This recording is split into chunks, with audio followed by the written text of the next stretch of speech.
Welcome back to our podcast. This is the Career Ready Great Dane podcast, a podcast out of the Career and Professional Development Office with University at Albany. And I am Jessica. And I have two special guests today, and I will let them introduce themselves. Hey, Jessica. My name is Albert Maya. I am the Assistant Director for Student Employment here at University at Albany, and I'm really happy here to talk a little bit about student employment. My name is Ashleigh Rushford. I'm double majoring in criminal justice and homeland security. I'm a senior here by credit, and I hold the position of a student tour guide ambassador within the admissions. Thank you. Yes, I should have prefaced that this week's topic is about student employment and on-campus employment. That is a really convenient but also a very beneficial way to gain skills in professional development. So I thought it was really important. We see a lot of students come into the office who are looking for on-campus roles. They are very coveted just because they are right here on campus. But I wanted to just delve a little bit deeper into how much they can really feed into your professional development. So without ado, we are going to just roll into it. So Ashleigh, where did you tell us a little bit more about your campus job? Where did you find it, and what made you want to apply? Yeah, thank you for the question. So my job, they always hire in the fall of every year, towards the end of the fall. So I was a freshman last year, so I just saw the flyers up, and for a while I didn't even think about it.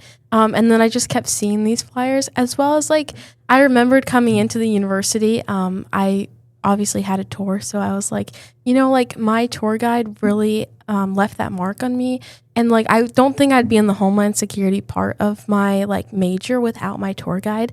I kind of was telling my tour guide what my career aspirations were, and they were like, oh, we have a really good program that is here at the university that I think you'd be interested in. So I was thinking, I have so many things to give back to the university, so many things to talk about, and my experiences.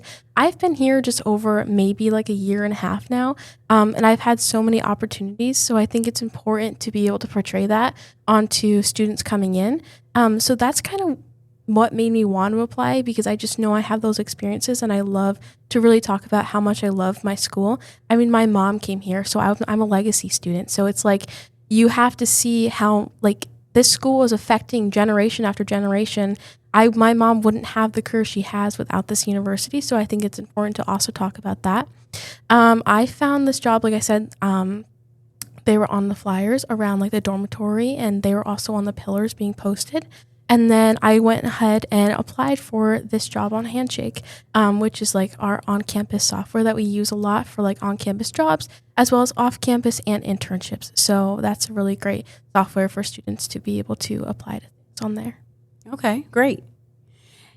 So Albert, being that your role really is student development and student employment related, are there other avenues to find on-campus employment? I know Ashleigh talked about flyers, and sometimes we as staff wonder what is appealing to students or what gets their attention. So it's interesting that flyers still make a difference and catch people's attention.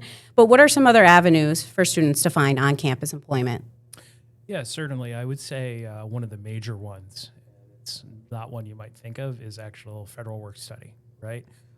So if anyone's unfamiliar with federal work study, it's part of your financial aid package. So it's all controlled through financial aid and federal financial aid. So if you do have it, it should have been part of your package that you accepted when you got your financial aid package.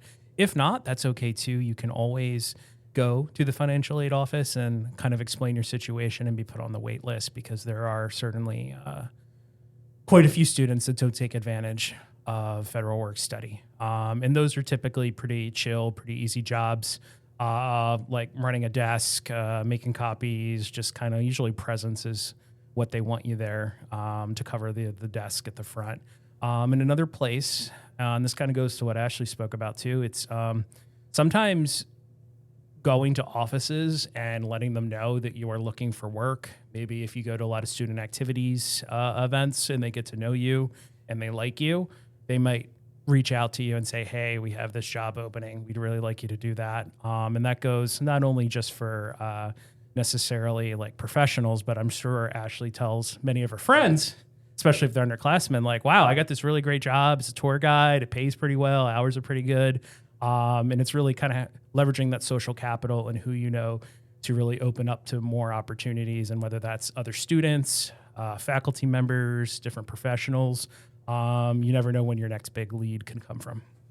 No, I think that's a good point, because I know in our office we talk a lot about networking and that social capital, but we talk about it usually for internships or for full-time roles. But I'm glad that you brought that up in terms of on-campus positions that can be beneficial there too. I also think there's a big networking aspect to also working on campus. I have a huge basis of networking that comes from my job. I'm a Purple and Gold ambassador right now, which is huge for the university. And I would have never learned about that had I not been a part of this job. A lot of us that are inside of this tour guide ambassador, we are Purple and Gold ambassadors. We represent the university on a daily basis when we're going out on these tours. As well as just other things, like I'm learning about like stuff for like my red teaming internship. I learned just solely about like my peers in my work. So I have people from all walks of life, all walks of like majors and stuff. So I'm not only learning things from the faculty, but also the other students, because it gets me out of that basis of just being around people in the criminal justice field or just in the homeland security. Like I'm learning about all these other things. So I learned that I have an interest in red teaming. So now I'm being able to red team, doing the red teaming internship this semester over in the E-Tech building. So it's just like little things like that. As well as like I'm working with the university on middle states. So we're just working on getting that recertification. And it's like a 2-year process, but I never would have been up to be able to help the university with that had I not been in this job, because I'm having so many networking opportunities inside my job. So I think that's an important thing to talk about as well. Yeah, no, that was good. Thank you. So Ashleigh, I mentioned this too, that on-campus jobs can be competitive. There's a lot of students that want them and not as many available. So why do you think you landed the on-campus role that you have now? Yeah, so I think this is another great question. So my job specifically is extremely competitive. Like I said, we only hire towards the end of the fall semester. I think we just added maybe 20 people to our team, and I think there was close to 100 people who applied. Wow. So yeah, it's very competitive. So you really have to stand out from the crowd. So for the first process, you're going to be in like a group interview.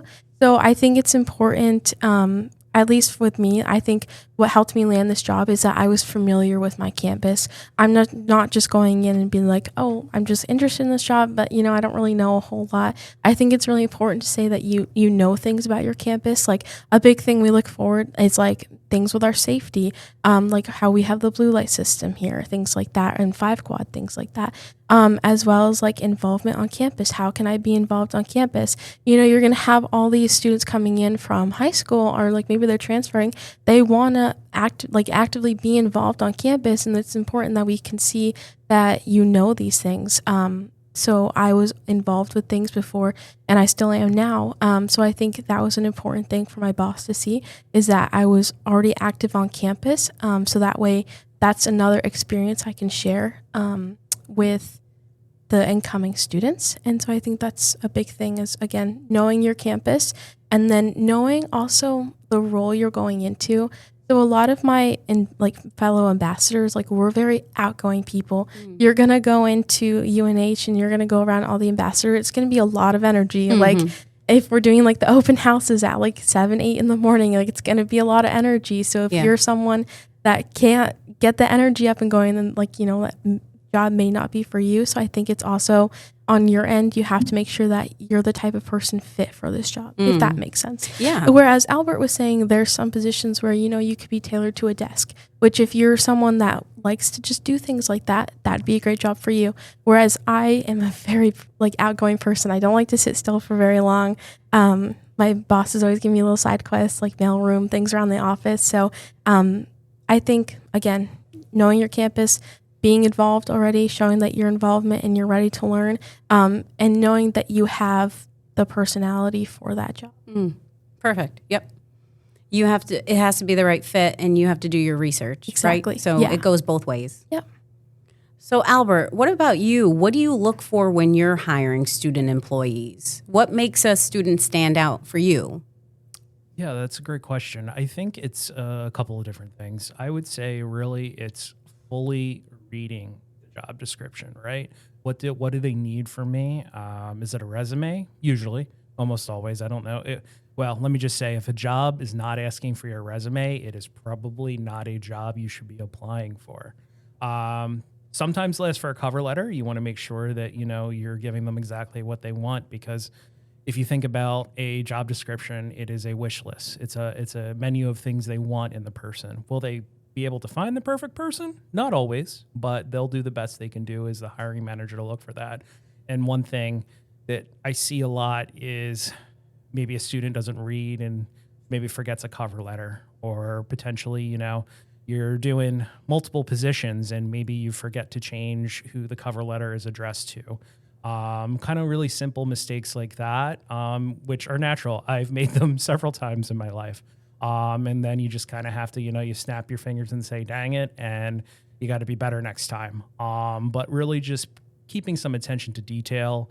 If there's things about the job description you don't understand, it can always be good to reach out, because then, especially if you're asking a question that is not otherwise answered in the job description, which is very important, you can really bring yourself up to the top, be the cream that rises to the top, because sometimes for some of these positions, we'll be getting hundreds of applications. So you really got to follow the rules that the hiring manager has laid out, and whatever that might be, in order to really kind of break past the first filter, which is really just the application process.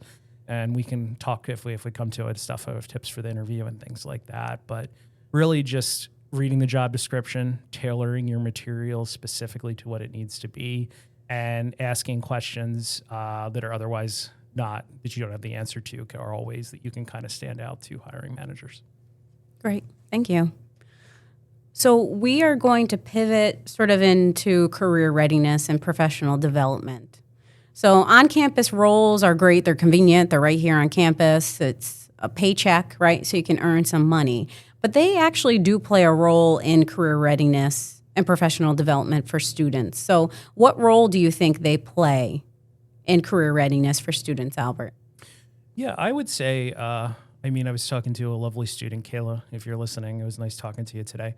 I'll speak about myself in particular. It was really one of my first jobs working on campus, right? Because everybody is on a different sort of adventure in their life. Some people start work early, other people start work when they hit college.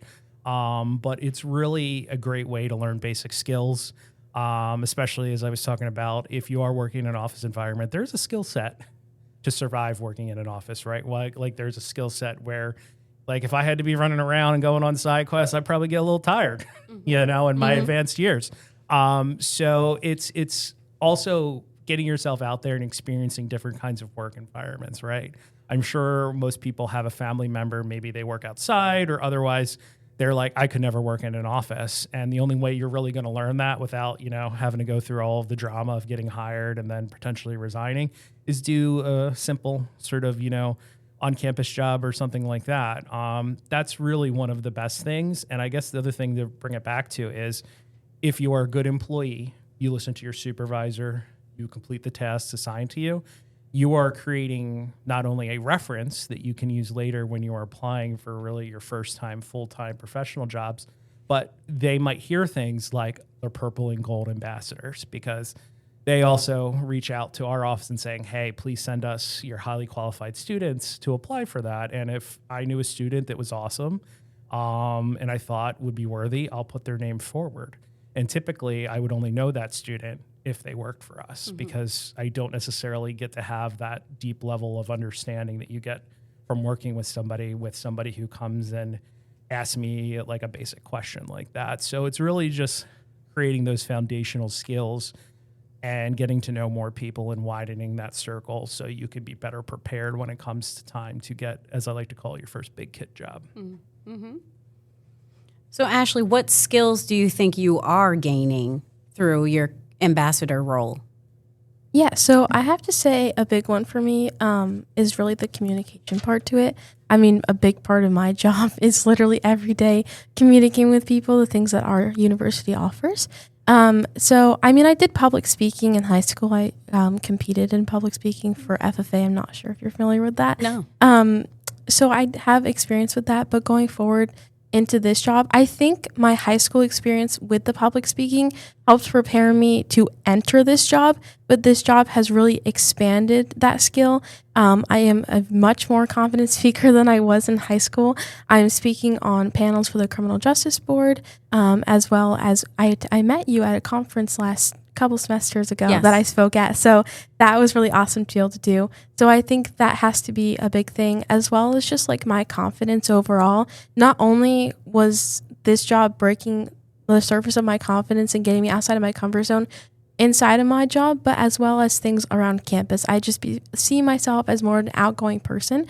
So I think that's a big thing to look into, as well as tailoring it to kind of what Albert had said with like the office environment. I think this job has definitely showed me and my other coworkers how to be able to work in an office, and then to be able to like switch that switch like when we're going out on tours. So I think that's really important to be able to do the tasks that we're assigned both in office and then switch when we're outside. So kind of like a positive aspect of code switching. So I think that's a great skill set to have, because myself, like I'm going into law enforcement. So all of the time, like the environment's changing. So I think I definitely know I'm gonna be able to bring that skill set into my career.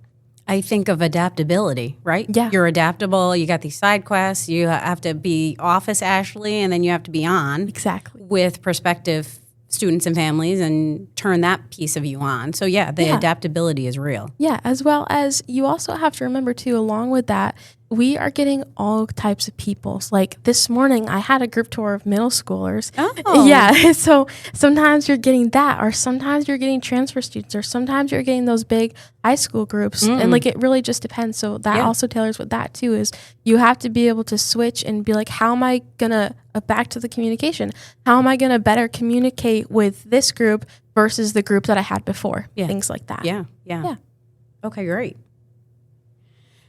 So we sort of talked a little bit about this, Albert. So if you want to focus on maybe the interview, feel free. But what are some common resume, cover letter, and or interview mistakes students make with campus jobs? So the first thing I'm going to say is, if you have not already, please come to our drop-in hours, get your resume looked at Career and Professional Development.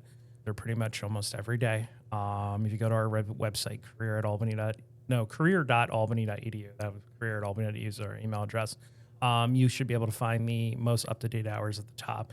That is certainly really probably the best tip I could give anybody, not only for on-campus employment, but is get your resume in the eyes of other people who are trained and really know what they're talking about, because they will be able to help shape it and avoid a lot of these common things. But a couple things that are really probably easily controllable, if you look, is really attention to detail in your resume, right? Couple of things that is, like, remember that if it is a job you're currently doing, it should be, and correct me if I'm wrong, Jessica, present tense, right? And anything that you have done in the past. So if I worked at McDonald's, it would be in past tense, and making sure those tenses are correct. Other things like periods, bullets, having where do you put your education versus where do you put your pretty much maybe your clubs or organizations. Those are all things that we would cover really within a resume review. But really just making sure you're getting everything down that you can. And if I'm talking to maybe some of the underclassmen, so my freshmen and my sophomore friends, it's okay to have stuff that you did maybe back in high school. But as I was talking to the student earlier today, really the goal is from your experiences here to kind of upgrade and replace those experiences with either great clubs and organizations, jobs, accolades, classwork, anything that you can really show off what that job description is looking for, that you can then grab that interview and be able to sit down and really share your story with whoever your interviewer is. Great. I just want to add into that. So like I mentioned, we hire every fall semester. So the veteran ambassadors that we call them, so the ones that were hired before this hiring, we get to sit in on interviews. So just a little quick aspect of like some things that I see. Yeah. So my first time sitting in with these was back in like December, November, we kind of did them. I want to say the biggest mistake I see in students is I can see them overthinking the answer in their head. I can see them going to say an answer, which will probably be an amazing answer, but then they go and like doubt themselves. I can see that thinking process. So I think it's really important to just take a breath. A lot of these students, especially for these on-campus jobs, you already know the answer. Like you already know, like you don't need to think about your experiences on campus. You know what you're doing. It's a day-to-day like thing. All my clubs are day-to-day. So it's like just you're having, especially in like these group interviews, you're having more of like that conversation, especially among your peers. And then if you're going into more of like a formal one-on-one, then you can just really be like, yeah, you're, I know like with my boss, he really just wants to see that people are able to be comfortable and not so tense. So really just have that confidence in yourself. And remember, you know these answers. It doesn't have to be something that you're constantly thinking about.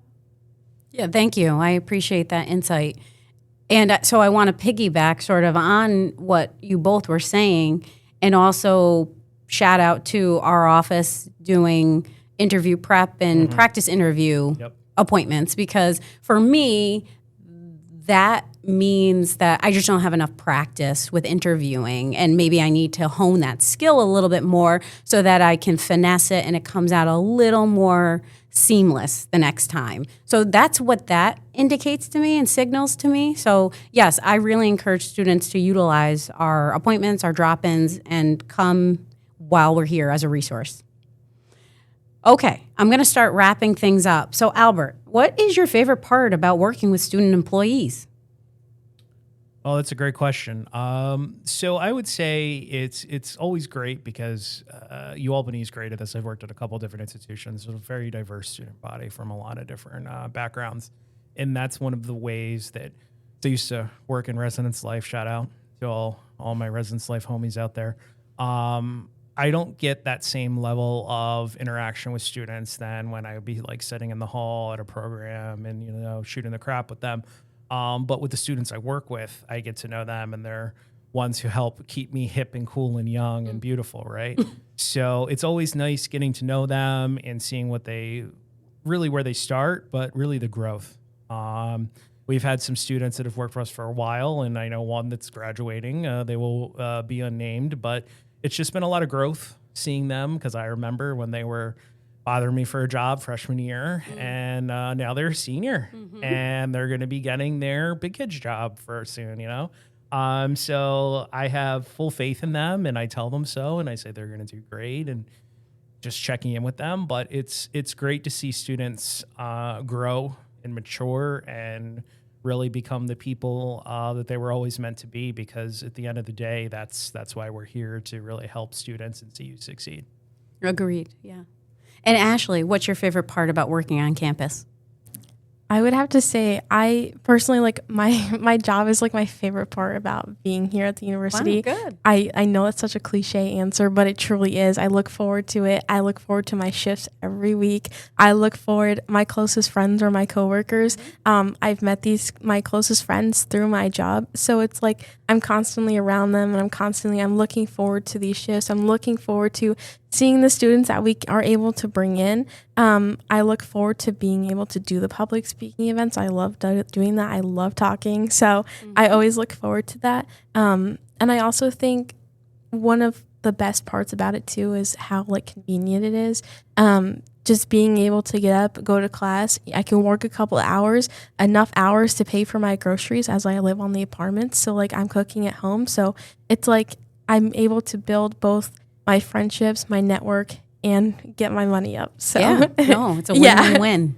Exactly. And you bring up a good point, because we do hear students who feel like they haven't built a community, or they feel left out, or they haven't made like a true friend group. So I think that could be an extra incentive outside of getting paid and it being convenient, is you do find a community of people that who do become not only your coworkers but your friends. So I think that's important point too. Yeah, definitely. So while we wrap up, is there anything we didn't cover? Any additional advice or tips for students to enhance their chances of landing an on-campus position? Anything you want to add? I would just say overall, I mean, this goes for incoming students. This goes for like current students. This goes for in terms of landing an on-campus job. My biggest piece of advice is a simple phrase: just stay out of your dorm. Like that's my biggest thing. People ask for my one piece of advice all the time, and I'm just like, 99% of your issues could be solved with just staying out of the dorm. If I was holed up in my dorm last fall, would not be sitting here having this conversation with you right now. If I was staying in my little safe corner in my dorm last year in State Quad, then, like I said, wouldn't be here, wouldn't have had all these opportunities. And so, like I said, like my on-campus job, our supervisor looks for that experience in like knowing that we know our campus and that we're involved and stuff. So it's important that you get yourself out there. So get out of your comfort zone, whether you see that figuratively or legitimately. Stay out of your dorm, stay out of your comfort zone, get out there and get that experience. Great. Yeah, I was actually going to say the same thing. I have it written right here on this piece of paper. Show up to stuff and participate, right? You know, there will be a long period in your life where you can stay home. I'm at that period in my life. I love it. But getting out there, showing up to things, meeting new people, it's possible, but for most people, there will never be another time in your life where you have such a degree of accessibility to others and just groups of people to get to meet from all different walks of life, because ultimately, and I'm speaking only for Americans here, we end up self-sorting into neighborhoods and cities and towns where people kind of match us. But here at University at Albany, it's kind of the great equalizer. You're with a group that you all go through the same thing. You're all students. You all know what it's like to stay up late studying for an exam. You all know what it's like when you forget that you have a 5-page essay due next week, right? So it makes for great opportunities to really get to know people and really get to know yourself a lot. But please get out there, talk to people, meet new people, try new things, make mistakes, because through all of that, you're going to grow and you're going to become a better person. And it's better to do it now than when you're older and your life gets more complicated. Okay, great advice. Good way to close out. Thank you so much for you both to be here. Thank you. Appreciate it. Thank you.